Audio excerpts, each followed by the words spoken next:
pendidikan Islam.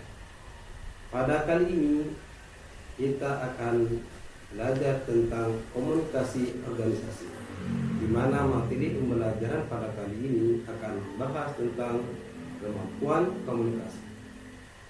Pada 5 menit ke depan, kita akan membahas apa itu kemampuan komunikasi.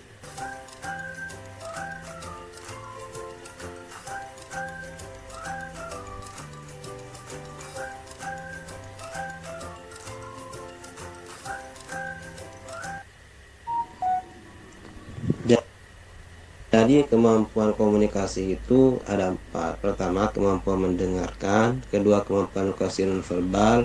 Ketiga, kemampuan mengontrol emosi. Keempat, kemampuan asertif. Pertama, kita mulai dari kemampuan mendengarkan. Kemampuan ini adalah kemampuan bagaimana kita menjadi seorang pendengar yang setia. Kita bisa tidak menyela apa yang dibicarakan orang lain. Jadi kita itu menjadi pendengar yang setia, seperti yang terjadi dalam video ini. Jadi seorang komunikator, dia tidak hanya pandai berkomunikasi, tapi dia juga pandai mendengarkan.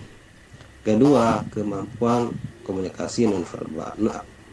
Kemampuan komunikasi nonverbal ini bersifat tubuh, bisa kontak mata, bisa ekspresi wajah, bisa bagaimana kita menyikapi lawan bicara kita. Jadi komunikasi nonverbal ini tidak terjadi secara spontanitas, tapi perlu bagaimana kita menyikapi seluruh gerak tubuh kita itu, bagaimana mengkonfirmasi keberadaan orang lain. Jadi dalam berkomunikasi perlu tatap wajah, tatap muka yang baik, sehingga komunikasi menjadi lancar.